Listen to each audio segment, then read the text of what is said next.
Hello friends, welcome back to my channel Rishikesh study. Friends, आज की इस वीडियो में हम क्लास 12th ज्योग्राफी के टॉप 5 महत्वपूर्ण प्रश्न को देखने वाले हैं, जो कि आने वाले एग्जाम की दृष्टि से बहुत ही महत्वपूर्ण है। तो फ्रेंड्स, यहाँ पर जो हमारा पहला प्रश्न है वो है बहुपक्षीय व्यापार क्या है।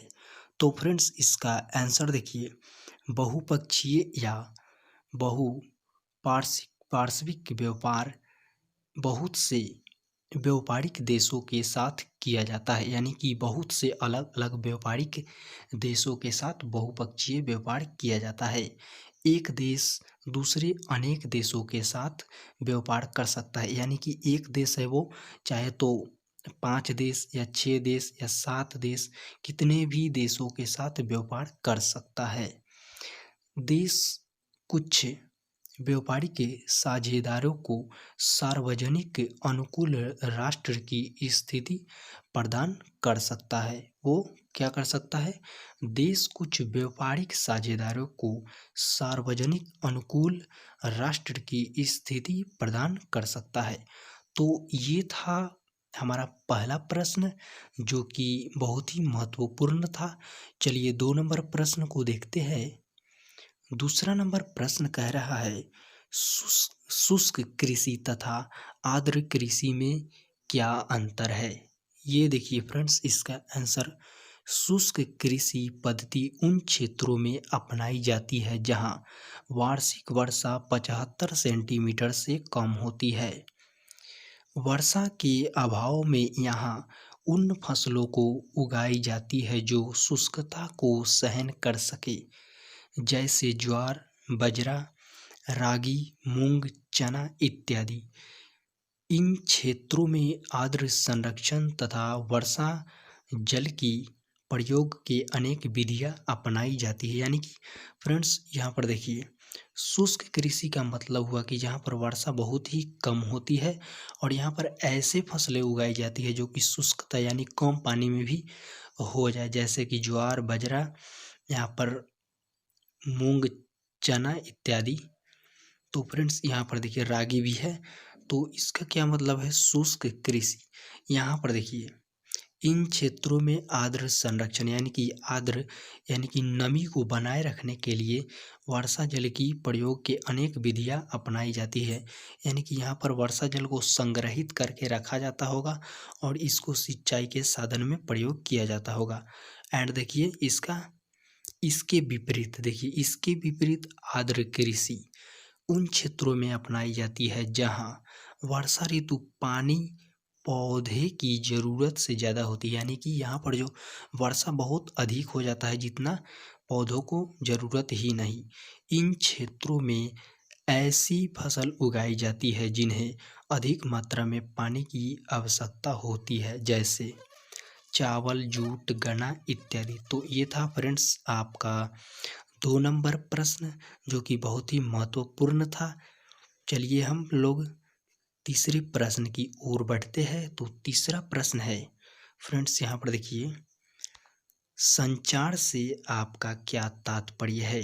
तो फ्रेंड्स, एक स्थान से, इसका आंसर देखिए, एक स्थान से दूसरे स्थान तक संदेशों, विचारों और दर्शनों को भेजने की व्यवस्था को संचार कहते हैं। यानी कि एक जगह से दूसरे जगह जो संदेश भेज सकते हैं, जैसे कि हम अगर मोबाइल से ही बात करते हैं तो यहाँ की जानकारी दूसरे को देते हैं और वहाँ की जानकारी अपने को लेते हैं, तो इसका मतलब ही संचार होता है।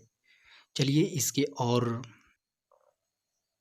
तो यहाँ पर संचार का जो है आगे इसके और जो दिए गए हैं परिभाषा, संचार का जाल एक जगह से दूसरे जगह सूचनाएं भेजने और प्राप्त करने में मदद करता है। इसके 3 रूप है, यानी कि संचार का जो जाल है वो संदेशों को वहाँ से लेने या भेजने दोनों में मदद करता है।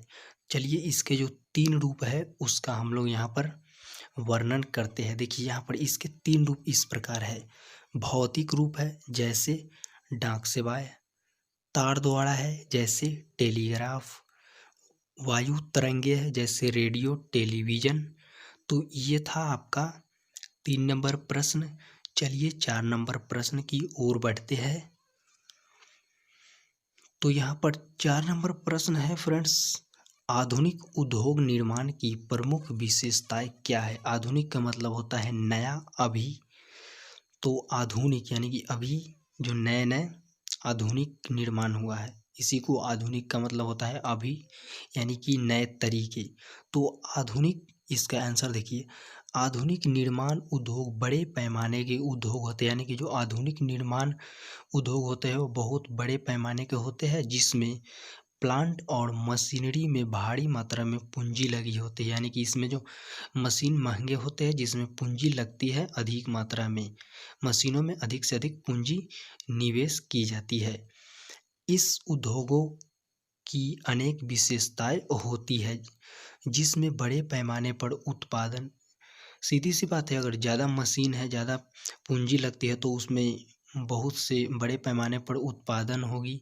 उत्पादन की विधियों में कौशल का विशिष्टीकरण, मशीनों का उपयोग, प्रौद्योगिकीय अभिभवन परिवर्तन, बहुराष्ट्रीय कंपनियों का सहयोग, ऊर्जा का अधिक मात्रा में उपयोग। यानी कि जो बहुराष्ट्रीय कंपनी, यानी कि अलग अलग देशों के कंपनी है, उनका भी सहयोग होता है इन उद्योगों में। एंड अधिक मात्रा में जो होती है ऊर्जा, ऊर्जा का अधिक मात्रा में उपयोग, ऊर्जा भी अधिक मात्रा में लगता है। विशाल संगठन इत्यादि सम्मिलित है। यह आधुनिक उद्योग निर्माण की प्रमुख विशेषताएं। तो चलिए 5 नंबर प्रश्न को देखते हैं फ्रेंड्स, वृद्धि और विकास में अंतर स्पष्ट करें। ये बहुत ही महत्वपूर्ण प्रश्न है फ्रेंड्स, इसका उत्तर देखिए। वृद्धि और विकास दोनों समय के संदर्भ में परिवर्तन को इंगित करता है। अंतर यह है कि वृद्धि मात्रात्मक और मूल्य निरपेक्ष है, जो धनात्मक और ऋणात्मक हो सकते हैं। यानी कि जो यहाँ पर देखिए, वृद्धि का मतलब क्या होता है, बढ़ सकता है, कुछ भी बढ़ सकता है। जैसे कि यहाँ पर जो धनात्मक भी बढ़ सकता है और ऋणात्मक, यानी कि घाटे में भी वृद्धि हो सकती है। जैसे कि अगर किसी कंपनी के को अगर घाटा लगा, तो वो ये कहेगा कि घाटे में वृद्धि हुई है, और उनके अगर उस कंपनी को मुनाफा हुआ, तो वो कहेगा कि यहाँ पर जो हुई है मुनाफे में वृद्धि हुई है। तो जो वृद्धि होगा वो ऋणात्मक एंड धनात्मक दोनों हो सकता है वृद्धि। और वृद्धि मात्रात्मक और मूल्य निरपेक्ष है, जो धनात्मक और ऋणात्मक हो सकते हैं। ओके फ्रेंड्स, अब देखिए, जबकि विकास का अर्थ गुणात्मक परिवर्तन से है, यानी कि बहुत जो गुणात्मक परिवर्तन हुए हैं इसमें, जो सदैव धनात्मक और मूल्य सापेक्ष होता है। यानी कि ये सदैव धनात्मक ही इसमें, यानी कि वृद्धि ही, यानी कि इसमें जो हुआ है तो वो बढ़ोतरी, यानी कि मुनाफे ही हुए हैं, यानी कि धनात्मक परिवर्तन हुआ है। तो ये था आपका 5 प्रश्न, अति महत्वपूर्ण। उम्मीद करता हूँ वीडियो आपको पसंद आया होगा। पसंद आया हो तो वीडियो को लाइक कीजिए, कमेंट कीजिए, चैनल को सब्सक्राइब जरूर कीजिए। Okay friends.